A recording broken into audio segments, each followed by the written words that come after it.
Bonjour, bonjour à tous et bienvenue à ce direct qui va pas être long parce que voilà, il va pas être long du tout, mais alors vraiment pas du tout parce que je suis vraiment bousculé.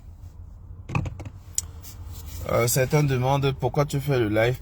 Muriel Blanc. Bonjour à tous, bonjour et bienvenue dans ce petit direct. Alors ça va vraiment pas être long, on va aller straight on the point. Et on va laisser le temps aux uns aux autres de pouvoir partager le direct. Je peux aller sur la page et voir comment évolue. Bonsoir à Fatim. Bonsoir Dakar. Bonsoir Cameroun. Bonsoir le Bénin. Bonsoir la Côte d'Ivoire qui s'est connectée également. Bonsoir à tous ceux qui se connectent en ce moment. Alors nous n'allons pas rentrer trop dans le football parce que vous savez c'est ce qui fait l'actualité aujourd'hui. Mais nous devons nous concentrer sur ce qui réunit plutôt que ce qui divise. Je préfère mettre l'accent là-dessus. Il y a eu la sortie du grand frère Richard Bona pour expliquer quelques éléments à 2-3 personnes. J'espère que ça a été plus clair. Il y a un incident grave qui s'est produit à Luanda, en Angola, avec la délégation du Cameroun. Nous allons un tout petit peu en parler. Mais là où nous allons mettre l'accent, c'est quelles sont les retombées pour le peuple camerounais face à tout ce qui est en train de se passer. Que gagne le peuple camerounais dans tout ça? Qu'est-ce qui s'est réellement passé? Qu'est-ce qu'on essaie de cacher aux Camerounais? Alors je dis bonjour à Muriel Blanc, je dis bonjour à Chantal Biya, je dis bonjour à tous ceux qui sont en train de se connecter. Et je dis merci à ceux qui mettent les cœurs, parce que plus vous mettez les cœurs dès le début du direct, plus Facebook ouvre la bande passante et plus nous avons les notifications envers nos autres abonnés, parce que les pages sont verrouillées et je n'ai pas besoin de vous expliquer encore pourquoi, parce que vous savez très bien pourquoi nos pages sont verrouillées. Alors je dis bonjour à tous ceux qui nous rejoignent, je dis bonjour à tous les amateurs du football, je dis bonjour à tous ceux qui veulent voir une Afrique qui change. Je dis également bonjour à tous ceux qui veulent voir un Cameroun nouveau naître. Oui, un Cameroun nouveau, c'est bien possible. Bonjour à Magdalene Banga. Bonjour à toi. Bonjour à Muriel Blanc. Bonjour également à beaucoup d'autres qui sont en train de se connecter. Et bonjour également à tous ceux qui sont dans le direct, même s'ils ne disent rien, qui parfois ne donnent pas forcément leur identité, mais qui nous écoutent très assidûment et qui nous suivent depuis très longtemps. Je dis bonjour à vous. Je dis bonjour également à Muriel Blanc, bonjour à Michel Ngatou, bonjour à tous les autres, bonjour à tous ceux qui sont dans le direct. Alors, je vais rappeler une chose évidente, si ce n'est pas encore assez clair pour les uns et les autres. C'est que durant la 2023-2024, il faut rappeler aux Camerounais que la qualité de vie au Cameroun est assez détériorée. Il faut rappeler aux Camerounais que la Bayam Selam n'arrive plus à s'en sortir et que les boutiques comme Carrefour ont pris quasiment toutes les parts de marché et le commerçant camerounais souffre. Il faut rappeler à ceux qui nous écoutent que le maçon, le menuisier, le maçon et ceux qui travaillent à la tâche au Cameroun gagnent en moyenne 2 à 3 000 francs par jour. Ça fait moins de 70 000 par mois. Et dans cet argent, ils ont parfois des familles à nourrir. Ils ont l'école des enfants à gérer. Ils ont plein d'autres charges. Alors, vous le savez, j'ai pas besoin de faire un dessin. Le Cameroun a atteint l'initiative pays pauvre, très endetté, il y a bientôt 10 ans. Et il faut rappeler donc à tous ceux qui nous écoutent que malgré tout cela, le Cameroun est très concentré sur ce qu'on appelle le JAPAP, sur ce qu'on appelle la distraction. Et les Camerounais sont très portés par les débats sur le sang caleçon. Les Camerounais sont très concentrés sur ce qui a trait au divertissement. aux loisirs, aux jeux et donc au football aussi. Il faut donc rappeler, bonjour Josiane, bonjour Hervé, bonjour Alex. Il faut donc rappeler donc à tous ceux qui nous écoutent aujourd'hui que le Cameroun n'est donc pas un pays développé.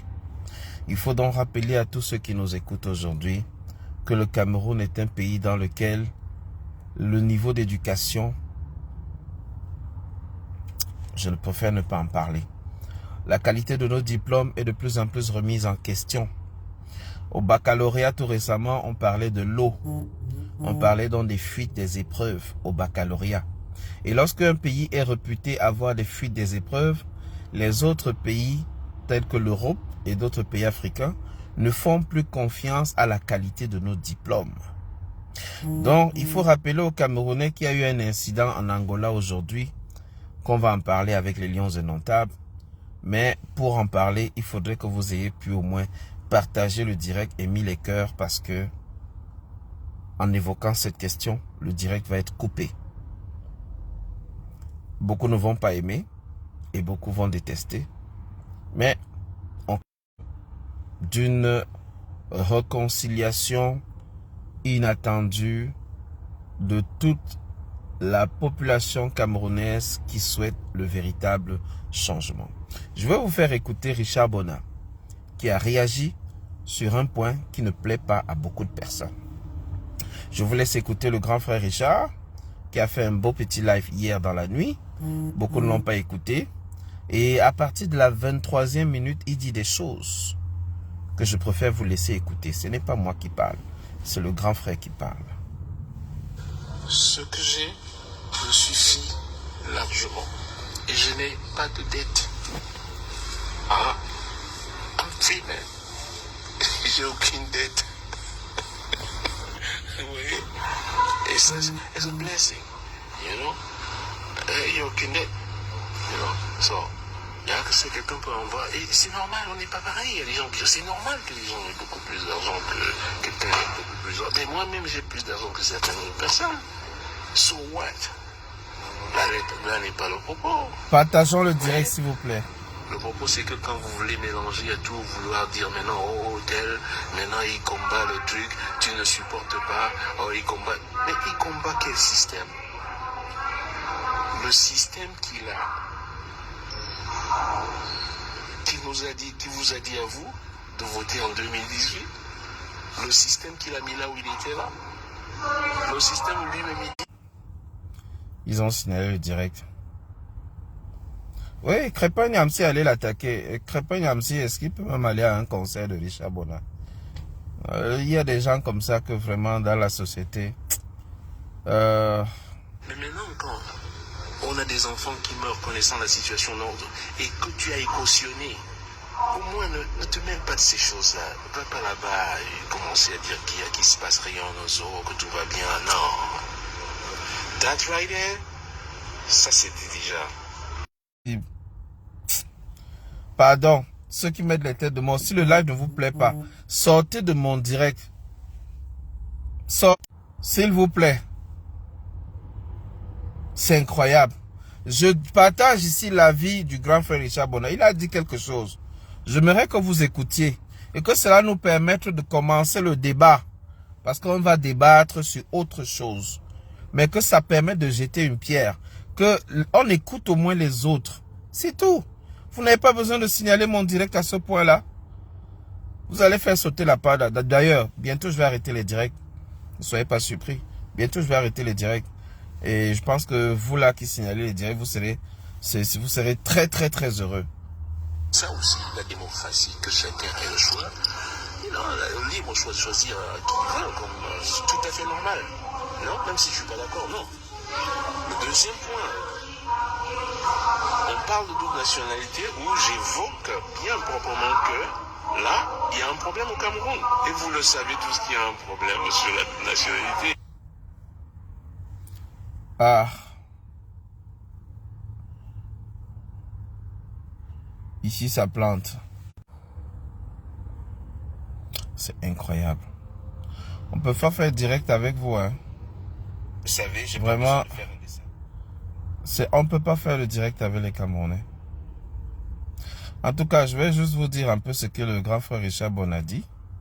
Vous voyez, finalement, j'entre dans le direct. J'ai du mal à entrer dans mon propre direct maintenant. Oh, c'est terrible. C'est incroyable. C'est incroyable. C'est incroyable. C'est terrible. C'est terrible, terrible. Alors, on va continuer. On va continuer. C'est ça que vous voulez? Bon, on va essayer de continuer. Hein. C'est incroyable. C'est incroyable. C'est incroyable. Vous voyez, les commentaires même sont plantés. Lorsque je regarde le direct ici, je vois le commentaire de Josiane, je vois le commentaire de Hervé, mais là devant mon écran, c'est figé, bloqué. Bon, on va continuer. Au moins, je sais que vous m'écoutez. C'est déjà le plus important. Et ceux qui vont vouloir participer pourront faire la demande et monter. J'aimerais venir sur deux choses. Au début de cette affaire Fecafoot Mecep, nous avons clairement pris position pour la Fecafoot. Et pour plusieurs raisons. Et nous avons évoqué pourquoi connecter, mais ça bug, ça plante, ça coupe. D'accord, on va continuer quand même. Ils ne vont pas nous empêcher de parler. Au début de cette affaire, on a dit non, les textes ne sont pas respectés. Il faut respecter la position de la Fecafoot. Ensuite, il y a eu plusieurs correspondances qui sont passées. L'État, la Fecafoot, l'État. Et nous avons dit, tant que ces gens-là bagarrent, hein, s'ils se battent et qu'à la fin, le peuple peut tirer une leçon de cette bagarre, alors tant mieux. Nous avons donc continué notre... S'il vous plaît, voilà. Donc, on s'est donc dit, à partir du mois de mai, on a vu la correspondance de la FIFA. Et cette correspondance de la FIFA était claire sur un point.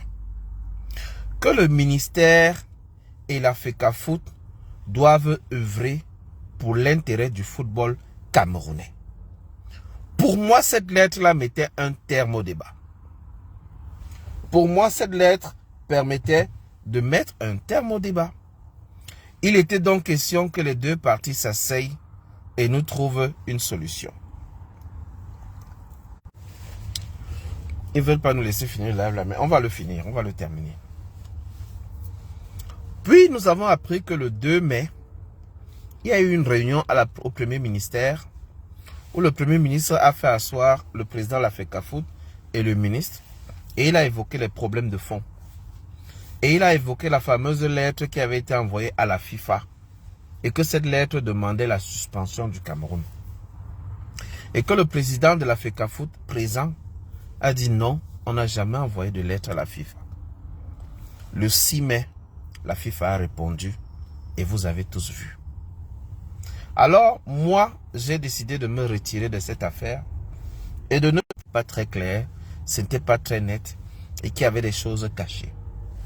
Alors, j'arrive à la conclusion aujourd'hui que non seulement les Camerounais ne s'aiment pas assez, mais j'arrive à comprendre aujourd'hui qu'on arrive à se servir du football pour détruire le peu qui reste encore. Et c'est pour ça que j'ai décidé de faire ce live aujourd'hui. Ce live a donc pour simple but de rappeler aux Camerounais que nous avons des vrais problèmes. Vous avez vu que la qualité de l'image est en train de se gâter. Sur cet écran, il est net. Mais quand je regarde à côté sur le live, je vois qu'ils sont en train de gâter l'image. Ils sont en train de serrer le live. Ils sont en train de serrer le lien. Ils sont en train de fermer. A été très bien préparé, sachant que ça allait davantage diviser les Camerounais. Alors si j'ai un message à passer aux Camerounais aujourd'hui, c'est de ne même plus en parler. On va attendre le résultat du match de demain. Ensuite, on va mettre ça carrément dans une poubelle et garder là-dedans. Ils vont se battre comme ils vont se battre. À la fin, eux-mêmes nous diront qui a gagné. ne nous focalisons plus sur ce problème. Parce que ce problème a été savamment créé pour nous diviser. Nous avons eu la confirmation ici dans un live avec des éléments de preuve à l'appui que le jour qu'on remettait le drapeau et qu'il l'avait boycotté, il était dans la résidence à Nanga et Boko avec Ngongo. Donc s'il vous plaît, ne dites pas les choses que vous ne connaissez pas.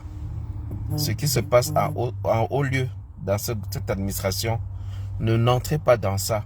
Ça ne va pas nous aider. Mais alors pas du tout. Mais vraiment pas du tout. Le Cameroun a gagné 4 buts par 1. Le Cap-Vert. Ce que j'ai trouvé curieux, c'est que avant le match, beaucoup ont annoncé une défaite des Lions à cause des fameuses accréditations. Et à travers ce match, on a constaté qu'il y avait certains qui étaient contents et d'autres qui étaient plutôt très en colère, très fâchés. Et vous comprenez donc que le tissu camerounais même est en train de se déchirer. Ce qui nous liait tous ensemble, formé un, est en train de se briser, de se fissurer.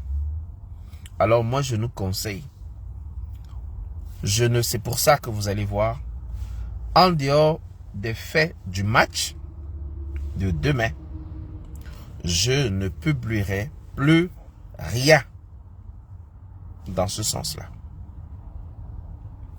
Parce que le sang de la population camerounaise n'est pas capable de s'offrir un repas garanti par jour.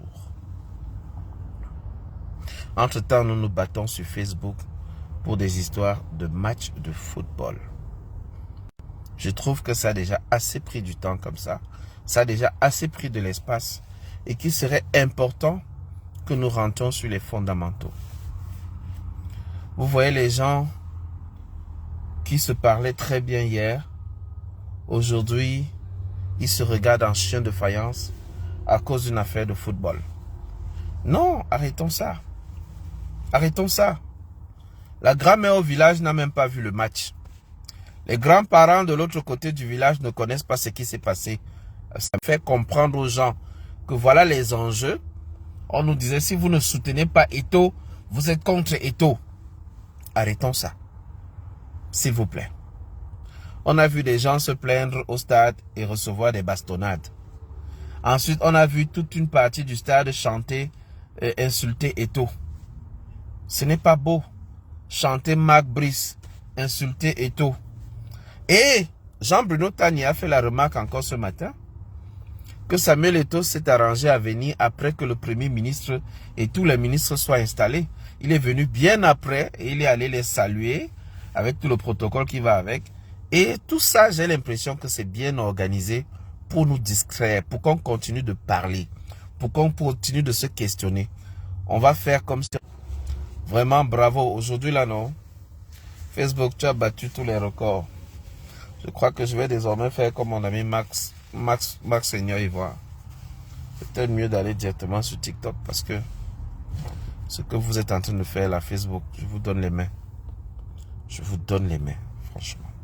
Alors, sur ce titre de ce direct, il y avait également l'incident de Luanda. Il apparaît dans plusieurs réseaux et plusieurs lanceurs d'alerte annoncent que il y a eu une réunion entre les joueurs et les joueurs ont demandé à ce que le staff de la FECAFOOT quitte l'hôtel. Nous avons eu 2 joueurs qui n'ont pas confirmé cette information. Gâtez le direct. Non, on va continuer à mettre les cœurs. On va continuer à mettre les cœurs. Et je pense que si je dois faire un live mercredi, ça sera peut-être sur TikTok. Je vais vous aviser avant. Parce que ça devient incroyable. Ça devient insupportable. Ça devient franchement intolérable de la part de Facebook, ce qu'ils sont en train de nous faire aujourd'hui. Alors, on nous annonce que wow, il y a eu, on en a organisé une rébellion et que c'est le capitaine Vincent Aboubakar qui a demandé non qu'on ne fasse rien. C'est faux. C'est faux. Tout cela a pour un seul but, déstabiliser les Lions de Dakar. C'est incroyable. Les Camerounais arrivent à se détester au point où ils trouvent le moyen de casser le moral des joueurs pour qu'on perde contre l'Angola. Parce que voyez-vous, dès qu'on a gagné contre le Cap-Vert, les joueurs sont arrivés à l'hôtel, ils ont reçu courrier. Un courrier qui venait directement de la FECAFOOT et avec des copies qui ont été envoyées à la FIFA. Où on leur rappelle qu'ils sont pris en otage par certains individus et qu'on leur rappelle que c'est la FECAFOOT qui est responsable de ceci. C'était une mise au point. Moi, je trouve que cette mise au point aurait pu être verbale. C'est méchant ce que vous faites. C'est méchant parce que s'il y a un seul article de loi qui permet à la FIFA d'annuler le match du Cameroun-Cap-Vert parce qu'ils n'étaient pas pris en charge par la FECAFOOT, mais le Cap-Vert va en profiter. Je me demande souvent qui vous conseille, vous, à la FECAFOOT. Et il n'y a pas que la FECAFOOT qui va prendre des coups. Je prends l'exemple de l'ONIES, cette fameuse organisation qui gère les stades. Le stade Amadou Ahidjo était comme un champ de patates. Ah oui. Et monsieur le ministre, pourquoi encadrer les Lions indomptables avec autant de militaires? Autant de Lions indomptables joués de leur côté. Laissez les Lions indomptables jouer de leur côté et surtout, prenez le temps de vous concentrer aussi sur les autres fédérations. Il n'y a pas que la FECAFOOT, voyons. Il n'y a pas que la FECAFOOT. Vous exagérez. Monsieur le ministre, il n'y a pas que la FECAFOOT. Donc vous et votre FECAFOOT là, monsieur le MINSEP et monsieur la FECAFOOT, allez continuer votre bataille dans un sac de poubelle. Les Camerounais souffrent. Les Camerounais ont faim. Donc votre spectacle a trop duré. Il faut donner un instrument. En retenant de ce chemin que le peuple camerounais doit pouvoir passer à l'autodétermination. Le peuple camerounais doit pouvoir dire stop, c'est terminé. Un sous-préfet qui vous écrit sous les hautes instructions, vous prenez le document, vous déchirez. Oui, c'est ce que la FECAFOOT nous a montré. Que les hautes instructions ne viennent pas forcément de M. Biya. Le conflit là, nous le savions déjà, mais ce conflit n'a fait que démontrer au bas peuple que s'il y a bagarre au sommet entre les grands là, vous les tchotchoros, nous les tchotchoros, nous les en bas d'en bas, c'est l'herbe qui meurt. Ils écrasent les herbes. Nous devons donc nous battre, nous les herbes, les abats en bas, pour que quand les éléphants vont se battre là, que nous essayons de pousser.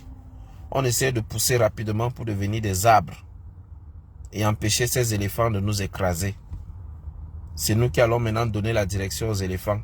Bagarrez, mais ne nous cassez pas. Nous sommes des gros arbres.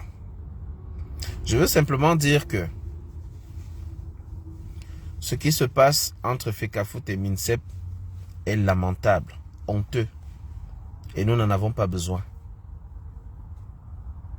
Et ce qui se passe là-bas a eu pour but de, en dehors du football, il y a une vie.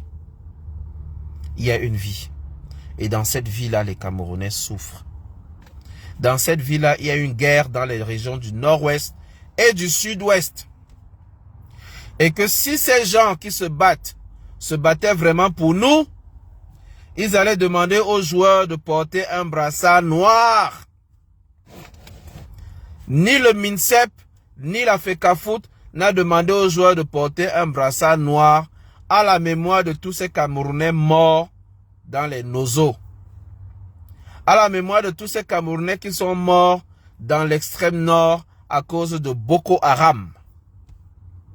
Si tous ces gens se battaient les genoux devant l'écran et ils ont demandé au peuple, unissez-vous, s'il vous plaît, arrêtez la guerre.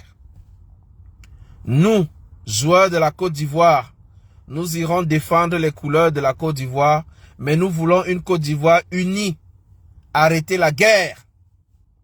Si tous ces gens qui se battaient pour nous, ils auraient demandé la fin de la guerre. Alors ces gens ne se battent pas pour nous. Le ministre ne se bat pas pour le bas peuple. Ce ministre ne se bat pas pour nous. Nous devons nous battre pour nos enfants. Ils sont en train de tout faire pour gâter le direct. Je vais me déconnecter de l'internet. Voilà. Donc, je disais donc, cher ami, que la situation du football ne vous donne pas un AVC. Que la situation du football ne vous donne pas davantage de maux de tête. Que la situation du football ne vous fasse pas croire que tout se limite à un carré vert avec un ballon en caoutchouc derrière lequel 11 fois 2 personnes. C'est incroyable. Donc, les amis, j'ai retenu la leçon aujourd'hui. Il ne faut pas avertir quand tu annonces le... Il ne faut jamais annoncer le direct avec ces gens-ci. Parce que dès que j'annonce le direct, ils viennent signaler très vite. Avant même que vous ne mettiez les cœurs, ils sont déjà en train de verrouiller le direct. C'est incroyable. Mais, j'espère que mon message passe. J'espère que mon message est compris par une frange de Camerounais qui sont épris de justice. Par une frange de Camerounais qui veulent vraiment le changement. Par une frange de Camerounais qui sont soucieux des batailles. Un petit salaire aujourd'hui. Vous n'êtes pas sûr que demain vos enfants auront aussi un salaire comme celui que vous avez aujourd'hui. Parce que vous n'avez pas la capacité de faire entrer vos enfants dans les concours. Seuls les boss là-bas décident. Alors, chers Camerounais, battons-nous pour un avenir qui sera basé sur la méritocratie, sur le mérite, sur la compétence, et non pas sur les « tu sais qui je suis », et non pas sur les hautes instructions. Battons-nous pour un Cameroun qui ne sera pas basé sur les hautes instructions. Parce que si c'est le cas, nos enfants et nos petits-enfants n'auront pas de place. C'est grave. C'est grave. C'est très grave. On n'a même pas fait 30 minutes de direct, mais ça a été une grosse bataille.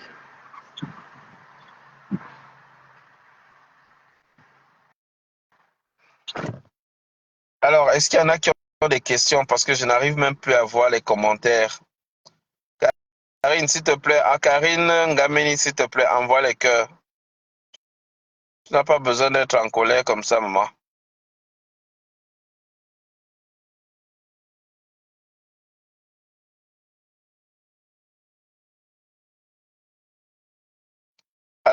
Alors, chers amis,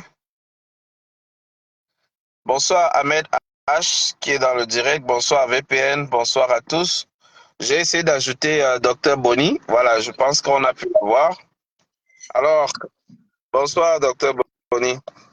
Tu vois comment on se bat là avec la connexion que les gens qui signalent jusqu'à... Tu vois comment le live bug?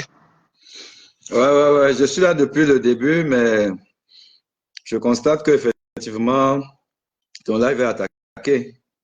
Tu as vu, hein? J'aurais pas dû signaler le direct, j'aurais pas dû annoncer que j'allais faire un live. Parce que quand tu viens subitement comme ça, les gens là en arrivant, que tes followers ont déjà partagé, ils ont mis les cœurs, ça sécurise un peu le direct.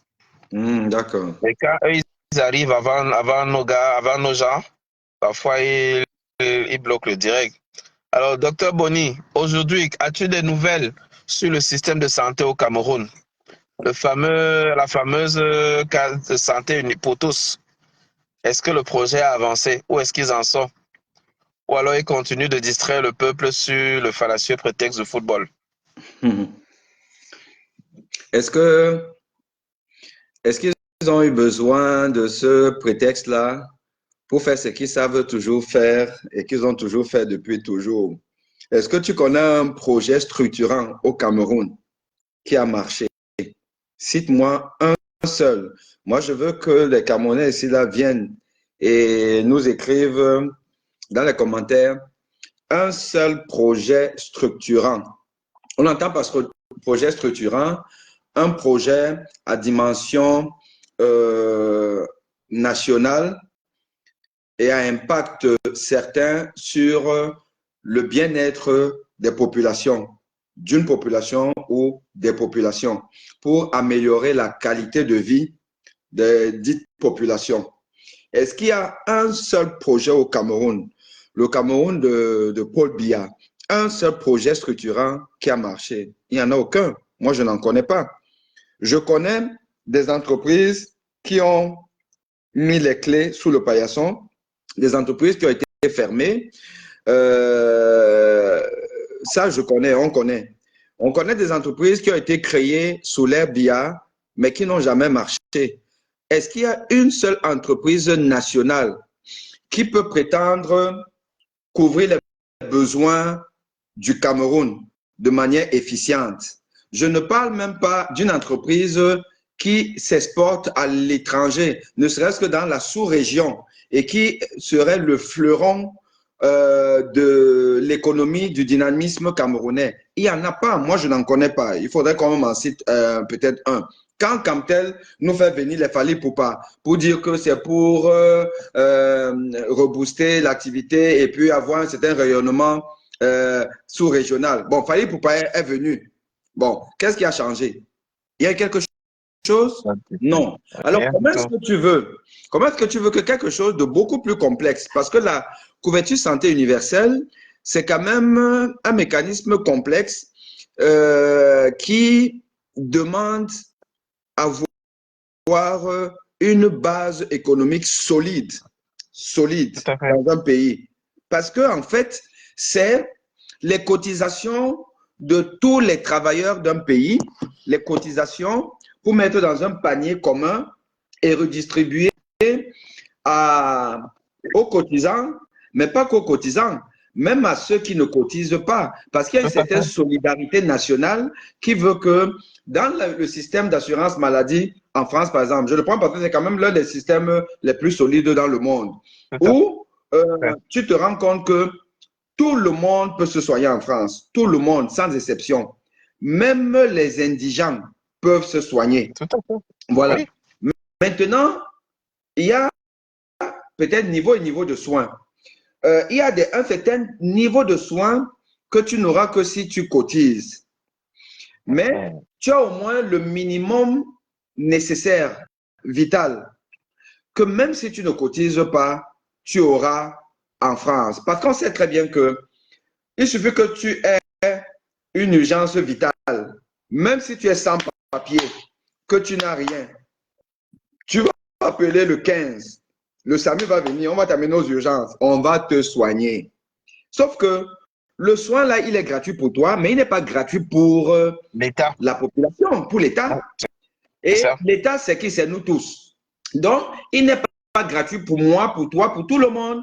Donc, chaque personne qui reçoit un soin en France, c'est l'argent de tout le monde qui est dépensé. Donc, il faut avoir... Donc, alors, comment tu veux que dans un pays comme le Cameroun, où l'informel occupe peut-être 80% de la population, voilà. Comment tu veux qu'il y ait un panier commun pour soigner qui? Ce n'est pas possible.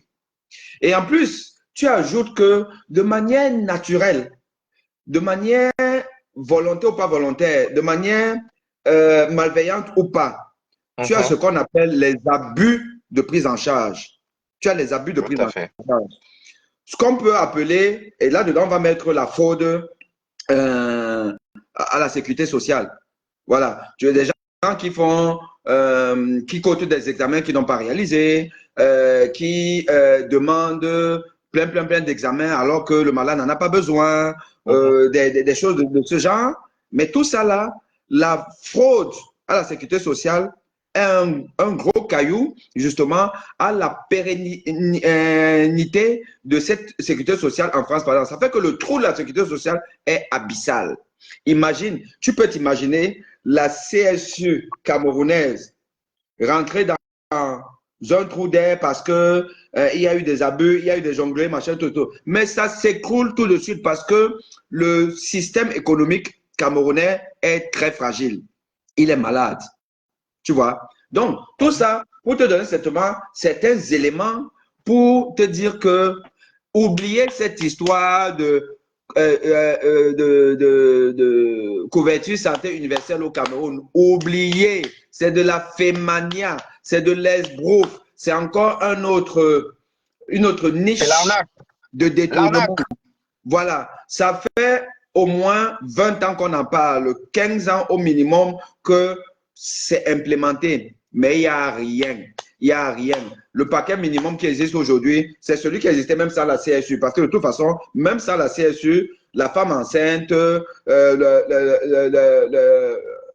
les enfants, certaines maladies là sont non pris en charge gratuitement, en théorie. En théorie. Donc, ça n'a pas changé. Ça n'a pas changé. On ne peut pas. Mais des milliards sont engloutis. Tout ça là pour rien. Voilà. C'est comme tout au Cameroun. Et donc, et pour faire un pont avec l'affaire de la FECAFOOT, quand moi je vois le ministre de l'enseignement des sports, enseignant universitaire, professeur de droit, professeur agrégé, une sommité, quand tu entends ces élèves aujourd'hui, des hommes aboutis, des responsables et tout, qui te parlent de lui comme un enseignant de qualité. Quand je vois comment un monsieur comme celui-là, juste pour bénéficier des avantages d'un poste, se ridiculise parce que je l'ai vu dans une vidéo. Il est certainement dans un milieu sawa parce qu'il parlait en douala où Il est traditionnel. voilà, où il félicitait déjà tout ce qui se passe, le succès, la victoire. OK. Mais comme c'est une consigne gouvernementale, tu ne peux pas faire un discours même de 30 secondes sans avoir parlé de Paul Biya. Et donc, il félicite Paul Biya. Il demande au peuple de louer Paul Biya pour ses actions fantastiques. Or, nous savons tous que dans cette affaire, d'ailleurs, MINSEP, FECAFOOT, en réalité, le fautif, c'est le président de la République. C'est lui le seul responsable de cette honte qui s'abat sur le Cameroun. Il est l'unique responsable. Voilà. Mais vous voyez donc un universitaire qui, non seulement lui adoube l'impossible, l'inadmissible, mais il demande à toute sa communauté villageoise de faire pareil, d'adouber, de féliciter Paul Biya. Honnêtement, moi, le Cameroun, j'en arrive à me dire que on ne mérite que ce qu'on a. Parce qu'en fait, ça ne bouge pas. Rien ne bouge. Quelles que soient les incohérences de notre gouvernance, de notre gouvernement, quelle que soit l'infamie, quelles que soient les scènes les plus odieuses qu'on peut vivre, et on a encore vécu ça ce jour-là, dans la scène qui s'est passée à la tribune présidentielle, où effectivement, et tu l'as relevé, ce que le journaliste, je vois, c'est peut-être Jean-Bruno Tagné, a mis en évidence. Et je pense que ça, tout le monde avait fait cette remarque, mais comment, sur le plan protocolaire, le président de la fédération arrive après le Premier ministre? Bon, déjà, qui n'avait pas besoin d'être là, mais on sait que le Premier ministre était là justement pour apporter son appui gouvernemental, la solidarité gouvernementale au ministre des Sports. Ça, on le sait. Et je pense peut-être que, que c'est en fait pour contester cette solidarité gouvernementale que Eto'o Fils a voulu le faire un bras d'honneur en venant après, je pense. Bon, on va dire peut-être que c'est de bonne guerre. Mais le fait que le Premier ministre soit allé après finalement embrasser Eto'o, ça veut dire qu'il n'a pas de personnalité. Ça veut dire qu'on a des gouvernants qui, en fait, sont des farfelus. C'est des farfelus, c'est des gens qui n'ont aucune dignité, aucun poids, mais parce qu'au fond, ils savent qu'ils sont là par hasard, pas par mérite, par cooptation, hein, des semblables. C'est de ça qu'il s'agit. Voilà donc les dirigeants que nous avons. Et nous, le peuple, nous faisons quoi? Nous observons, nous adoubons, nous adorons et nous adorons.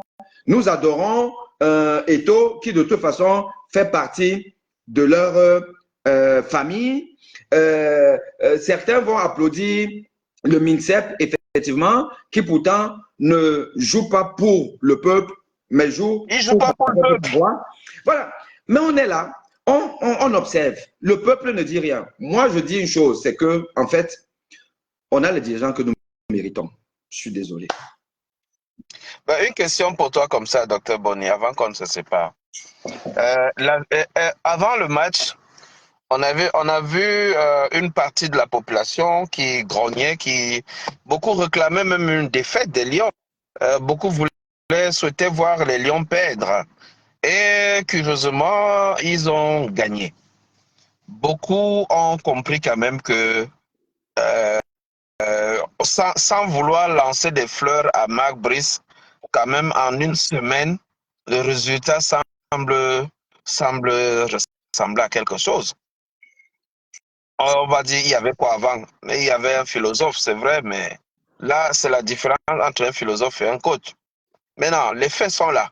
Il a quand même réussi à canaliser les petits. Il a mis en place une stratégie où on voit Azambangisa à l'aise, on voit le retour d'un Gandeux, on voit Onana plus en confiance. Et est-ce que pour toi, parce que beaucoup ont sorti cet argument que je ne partage pas forcément, mais est-ce que l'omniprésence des membres de la FECAFOOT autour des Lions empêche ces gens-là de s'exprimer? Alors, bonne question. Je profite déjà pour saluer Lisa Tangue qui me fait ses amitiés. Écoutez, moi j'ai toujours dit que le peuple camerounais doit élever son niveau de compréhension de la vie et s'inspirer de ce qui se passe ailleurs pour résoudre ses propres problèmes. Tout à fait. Dans la vie, on sait que le mental a une part très importante dans la quête de performance. Le mental, il n'y a pas que la qualité intrinsèque en tant que je sais jouer au football, je sais bloquer, je sais contrôler, je sais avancer, oui. Mais est-ce que je sais aussi canaliser la pression? Est-ce que je sais me détacher de la pression? Est-ce que je suis psychologiquement suffisamment aguerri, fort pour lutter contre l'adversité? Et là, le coaching est important. Tu as des gens qui sont impassibles devant les défis. Et tu as d'autres gens qui ont besoin de l'empathie, qui ont besoin de l'accompagnement et non de la critique pour avancer. En France, depuis un certain temps, tu sais par exemple qu'il y a eu le débat sur est-ce qu'on donne les notes aux élèves ou on ne donne pas la note. Et on est arrivé à une période, je ne sais pas si ça a changé, parce que quand j'avais les enfants encore à l'âge scolaire et tout, à un moment donné, l'Académie française avait demandé qu'on ne donne plus la note à un élève. Pourquoi? Parce que le fait de donner une note, par exemple, il a 5 sur 20, ça peut saper son moral. Ça peut le décourager. Il va se dire, vraiment, je ne suis pas bon. Ou encore, le fait d'être toujours en train de critiquer et relever les défauts d'un élève, ça peut l'enfoncer. Or, il faut savoir doser et surtout même relever les qualités et encourager sur les qualités, fut-elles minimes. Mais le faire pour booster le moral de la personne, pour dire, écoute, vas-y, tu es bon, mais tu peux faire mieux, vas-y. Au lieu de dire, écoute, mais tu es nul, mais tu n'es pas bon, machin, tout là. Donc, ce que le peuple camerounais ne veut pas comprendre et que les adorateurs de M. Samuel Eto'o ne veulent pas comprendre. Eto'o n'est pas un enseignant. Eto'o n'a pas été dans une école où on lui a appris la pédagogie. Donc, Eto'o ne sait pas que on ne ridiculise pas ses enfants. On ne leur dit pas qu'ils sont nuls. On ne le fait pas. Ça, c'est une mauvaise façon de coacher les gens. Tout à fait. On encourage les gens et non leur dit, mais vous êtes nuls, si c'est ça là, vous ne serez pas là, vous n'avez pas votre place ici là. On ne le fait pas. Il a fait sur le plan de la pédagogie, c'est tout simplement un non-sens. Mais les gens ne l'ont pas relevé. Les gens ont l'impression que effectivement c'est quelqu'un qui est rigoureux et qui veut assainir. On n'assainit pas comme ça là. Donc tout ça c'est pour dire quoi? C'est pour dire que on a vu une opposition de style entre la FECAFOOT d'Eto et je vais dire ça comme ça là, le MINSEP de Brice, de Marc Brice. On a vu ça. On a vu un entraîneur et son staff qui sont plutôt dans la communion avec des joueurs. Alors que de l'autre côté, on a la FECAFOOT d'Eto, le staff d'Eto, je ne vais pas dire le staff du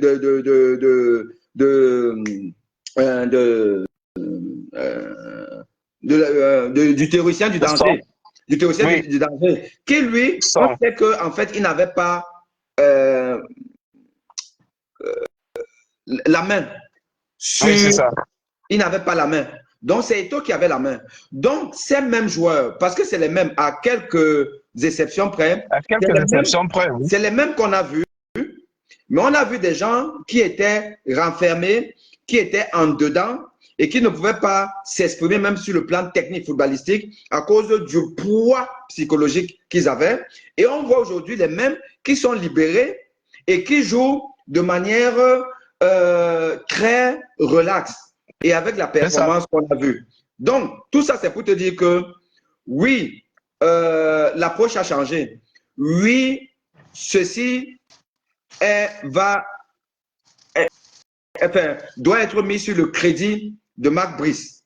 Même s'il n'y a pas fondamentalement peut-être son impact sur le plan technique, mais déjà sur le plan de l'environnement psychologique, les choses ont changé et on ne peut pas dire que c'est rien. C'est beaucoup. Pour preuve, ça fait longtemps qu'on n'a plus joué comme on a joué le samedi. On n'a plus gagné avec un score aussi large et tout ça là, c'est Marc Brice.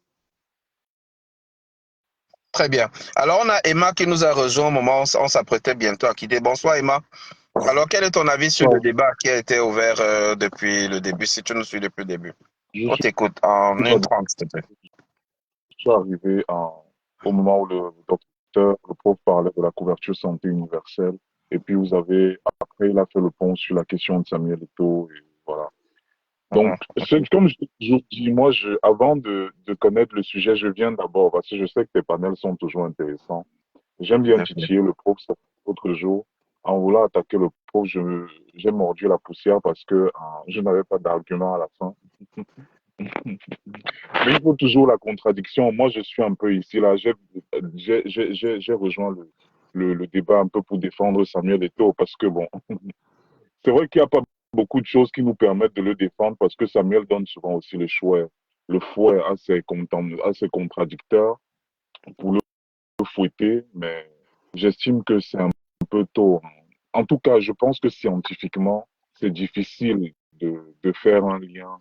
Parce que j'ai vu beaucoup d'analystes d'images qui voulaient nous montrer que maintenant les joueurs sont plus libres, plus détendus. C'est clair que le management, entre guillemets, dictatorial. D'ailleurs même, j'ai envie de dire, en 2024, on ne dirige plus les hommes comme il y a 40, 50 ans. On dit que oh, toi, mets-toi là-bas, fais ceci, fais cela. Non, c'est contre-productif. Donc là, de ce point de vue, il n'y a même pas débat. La question, c'est est-ce que c'est comme ça que Samuel avait organisé la gestion de la tanière? Je me souviens de son discours après le match contre le Burundi où il avait dit personne n'a plus sa place, personne n'a sa place assurée, où il avait filmé et ça avait fait un tollé généralisé. Il y a eu une pluie de critiques. Mais moi, j'observe quand même qu'après après ces critiques-là, on n'a plus vu de vidéos dans le vestiaire. Oh non, erreur. À la CAN, il a coordonné une séance d'entraînement, carrément. Et il rappelait en cours que si tu ne fais pas comme ça, je te fais sortir. Si tu ne fais pas comme ceci. Et c'est cette séquence vidéo qui a Ouais, permis aux gens de sortir l'argument selon lequel c'est Eto'o qui faisait la liste. Tout à Il fait. dit, si tu ne respectes pas les consignes, je te fais pas jouer. Tu ne dois Tout pas. à fait. Et si tu ne, si tu fais à ta tête, je te fais sortir. Tout Du à coup, mais fait. de beaucoup de gens point de ont vue, interprété ça. de Oui. point de vue, je pense que c'est des choses qui existent partout dans le monde. Là, actuellement, il y a un débat en Angleterre parce que Jack Grealish, je ne sais pas si vous connaissez le Oui. joueur de Manchester, Oui. il a Mhm. été évacué de la liste britannique. Et même en France, je veux dire, si vous rêvez d'un monde où la fédération camerounaise ne donne pas d'avis sur un tel ou un tel qui ne doit pas être là, parce que dans tous les pays du monde, les fédérations sont éminemment politiques. Quand il a fallu faire partir Benzema, c'était politique. Quand il a fallu qu'il revienne, c'était politique. Quand il a fallu, je ne sais pas moi, quel joueur-là, que Hugo, même la transition, le passage, parce que je vois aujourd'hui au Cameroun, ce débat est en train d'arriver. Est-ce qu'Andro Onana doit prendre le capitanat? Et j'ai bien aimé le fait Non, mais que excuse-moi, hein. certains sont. Excuse-moi, s'il te plaît, excuse-moi de te couper, mais vraiment Mais ne déborde ne pas, partons pas sur tous les sujets. ne sors Voilà. pas du débat. Le débat, parce que quand tu fais les parallèles avec la France, Benzema et tout ça, là, on est en train de parler, on est en train de parler d'un président de la fédération qui est en même temps président, qui est coach, sélectionneur, entraîneur sur le terrain et tout. Je ne pense pas qu'en France, ça existe. Reste sur ce débat-là. Si le débat c'est est-ce que Samuel Eto'o est un bon manager, je pense que c'est un débat qui est réglé depuis, c'est pas un bon manager. Est-ce qu'il peut s'améliorer? C'est possible, je pense que tout le monde peut s'améliorer, mais les, est-ce que les Camerounais, certains aimeraient qu'il s'améliore? Moi, je trouve que, parce qu'en fait, Eto'o est peut-être victime de son caractère, hein, qui ne lui accorde pas, euh, je sais pas moi, aujourd'hui, une opinion favorable non seulement au niveau du public. Moi, je suis de ceux qui estiment que à cause, et peut-être là, c'est mon côté subjectif, et peut-être j'avoue, le fait que j'ai, parce que je pense que nous tous ici, on a aimé Eto'o en tant que footballeur, mais moi, j'ai aimé Eto'o en tant que footballeur. Et du coup, peut-être c'est ça qui altère un peu mon jugement en estimant que, bon, à cause de, parce qu'il nous a fait vibrer, accordons-lui quand même un peu, ne le lapidons pas, quoi. J'ai envie de dire, ou bien même attendons la fin de son mandat, Mais, et un peu comme on a alors, fait avec Rigobert Song. Parce que je pense que Rigobert Song, on a surtout choisi Rigobert Song à cause de ce qu'il a fait pour le pays, hein. Je ne pense Ah, même pas que c'était s'il parce te je ne qu'il a. plaît, pense pas. s'il te plaît, hein, Je ne permets-moi pense de pas. rebondir sur Là, ça tu pour as te de poser une sortir du question. débat. Allez, Non, mais c'est allez. intéressant. Non, c'est intéressant ce qu'il dit. Et moi, justement, hein, c'est quelque chose qui m'a toujours intrigué. OK, le fait que Eto'o ait été un excellent joueur, comme j'ai fait dans mon direct de tout à l'heure pour un peu rigoler, j'ai dit peut-être même le meilleur joueur du monde de tous les temps. Soit, accordons lui ça. Est-ce que comment on peut expliquer qu'il y a une telle adoration qui est devenue même de l'ordre du fanatisme parce que quelqu'un a été un bon joueur? Est-ce que le football camerounais a commencé avec Eto'o? J'ai quand même envie de vous rappeler que Roger Mila est pour beaucoup, pour nous, notre génération par exemple, est le meilleur joueur camerounais de tous les temps. Mais tu penses qu'on a autant adoré Roger Mila, au point même de lui passer des phrases, encore qu'il n'a pas eu des phrases que de la dimension des taux, mais on a souvent été sévère avec lui. Tu penses que les Belles, les Thomas Kono, les Abega n'ont pas été des très grands joueurs, mais qu'est-ce qui peut expliquer que parce qu'un joueur a été bon, mais qu'il soit, qu'on lui accorde tout, ce qu'on n'accorderait même pas à Maradona, appelé à Zidane en France et tout là. Et comment on peut expliquer ça? Je pense que ça ne s'explique pas rationnellement, honnêtement, et c'est pas moi qui vais essayer d'expliquer ça rationnellement. Je pense que puisque je suis Emma, Emma, je pense que tu as du renfort. Hein. Il y a Madame Suzanne qui voulait intervenir tout à l'heure. Elle veut peut-être intervenir. Les écouteurs font même pour moi ici. Qu'est-ce Bon, qui s'est passé, c'est avec les écouteurs? là, on vous écoute mieux, Madame. Je rappelle que maintenant, je dis, Maradona a été coach, il a été débarqué de l'équipe d'Argentine. Lui qui était considéré comme le meilleur joueur sud-américain après Pelé. puis bon, moi je pense qu'aujourd'hui, avec les frasques de Samuel, je ne pense pas qu'il va remplir à la fin de son. Bon, après, c'est vrai que ce n'est plus une élection populaire. S'il a le COMEX derrière, et s'il a, je sais pas, l'administration avec lui. Mais j'aimerais rebondir sur la question du coquin. On a un écho du côté de Madame Suzanne Gonier. Le micro. Ça fait comment même ici? WhatsApp. Je nous entend. Donc, vous entends, mais je ne sais pas si vous aussi vous m'entendez. Oui, là, malheureusement, n'est pris par le temps. Bon, allez-y, madame. Si tu permets, Emmanuel, elle réagit, tu rebondis. Docteur Boni va conclure. Madame, on vous écoute. Vous vouliez réagir là-dessus en 1 minute, s'il vous plaît, comme on est presque à la fin. C'est vrai que j'ai trouvé que le monsieur là, je pense qu'il est docteur. Il est professeur. J'ai trouvé, il était en train de conclure. Je dis que vous avez posé la question que Eto'o est bon coach, bon quoi. Moi, je dis que Eto'o est bon dans tout. Il est bon dans tout. On dit que laissez le football aux footballeurs. Si Eto'o n'était pas un footballeur, il ne serait jamais parti au vestiaire. Si Eto'o n'avait jamais été un footballeur, il ne partirait pas là où il y a les footballeurs. Voilà, monsieur le docteur. Eto'o ne viendra jamais dans votre bureau vous dire que vous deviez faire ci ou ça, parce qu'il ne s'y connaît pas dans le domaine. Pourquoi quelqu'un qui s'y connaît dans sa chose, même s'il est partout? C'est vrai, comme vous dites, Roger Mila, la disponibilité que Eto'o donne pour le Cameroun, vous êtes sûr que Roger Mila pouvait le faire?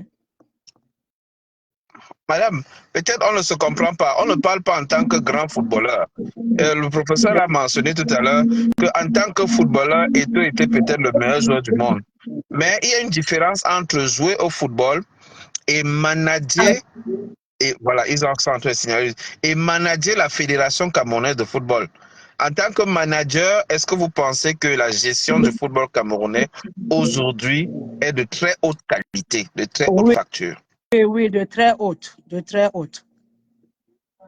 Ok, d'accord. En tout cas, merci.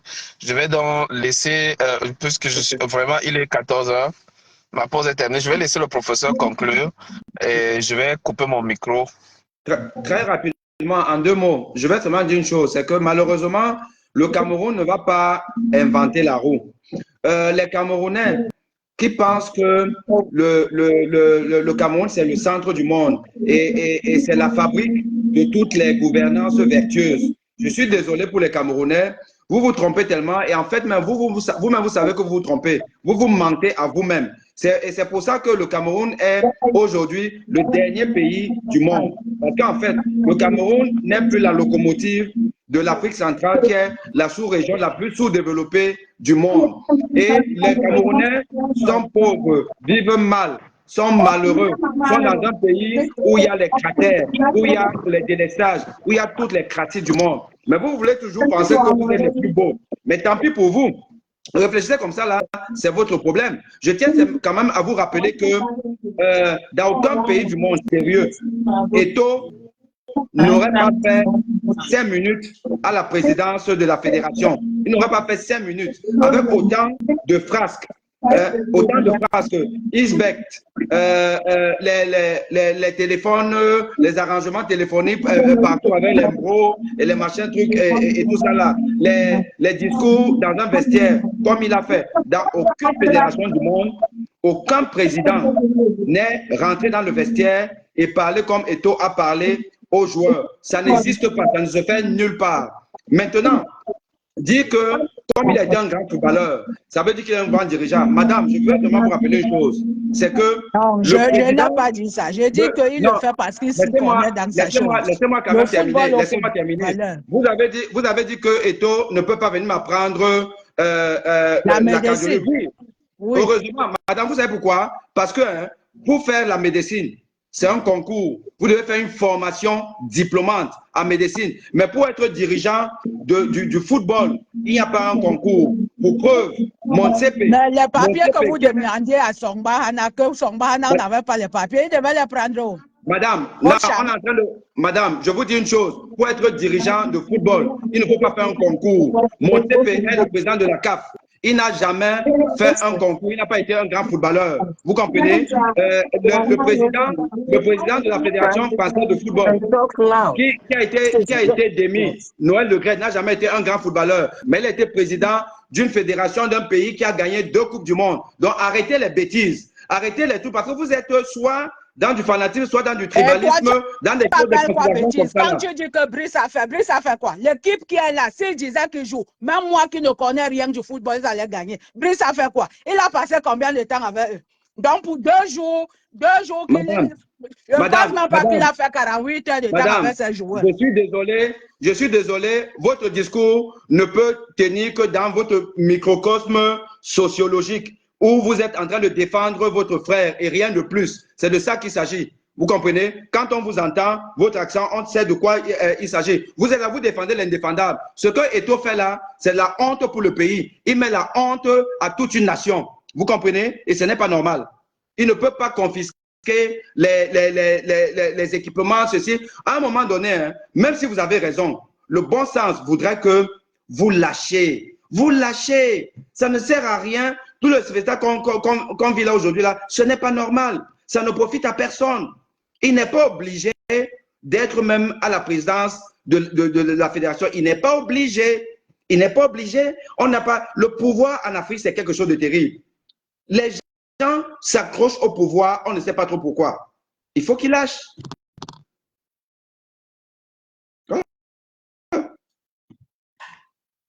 Donc, très honnêtement, il faut que nous soyons dans un dépassement de nos égos et qu'on pense à l'intérêt national, l'intérêt de tout un peuple. Et quand vous voyez que